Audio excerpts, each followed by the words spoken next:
Hi everybody, Tim here with today's episode of Star Trek Voyager, Season 2, Episode 8, Persistence of Vision. God, another Season 2 episode that I didn't like it. I'm almost like ready to just kind of skip through all of these, because I feel like it's unfair I keep doing these reviews, and I'm like, no, I didn't like this episode almost 8 episodes in the season so far. It starts out kind of interesting, and this episode did have like a really kind of interesting plot. It just kind of fell apart at the end, like they didn't know what to do with it, and like it kept just transforming, and I didn't like it.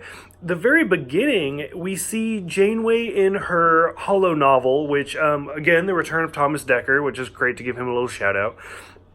But I believe this is the last time we actually see the holo novel, and even the 2 glimpses or 3 glimpses of it that we see, like, I wanted a whole episode of this holo novel where the little girl's like, my mom is alive, and just like, I really wanted to see that episode, but instead they just keep teasing it.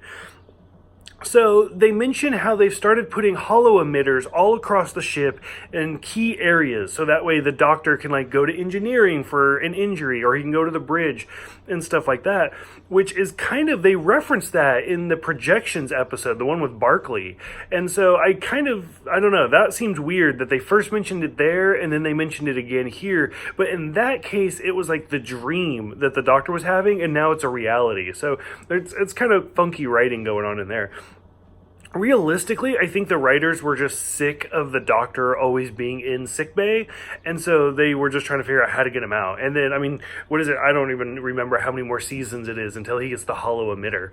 I liked the scene where Janeway is eating coffee ice cream, because it just kind of reminds me of Counselor Troy, where she's always about chocolate, like hot chocolate and chocolate ice cream and brownies and all this stuff.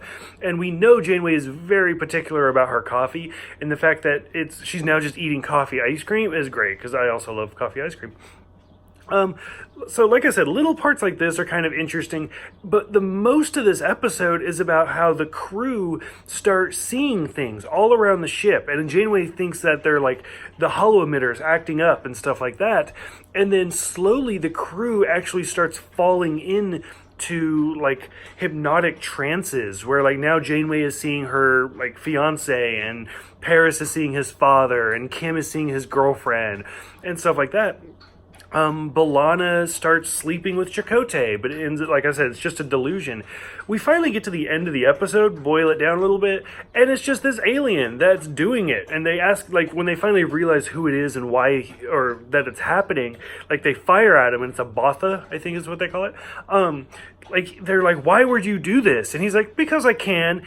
And then he disappears. And it's like, so that's it. Like, we don't get any closure or anything like that. It's just I was bored, so I wanted to mess with you guys. And that was it. Like, I really didn't like it. Again, I'm sorry, Season 2 episodes, not liking them. For those who have seen this one, what did you think about the holo emitter plot point? What did you think about Janeway's holo novel? And just what do you guys think about Season 2 so far? I feel like I'm just complaining. So go ahead, let me know what you guys think. Thank you guys for everything. And I will see you guys next time for Tattoo.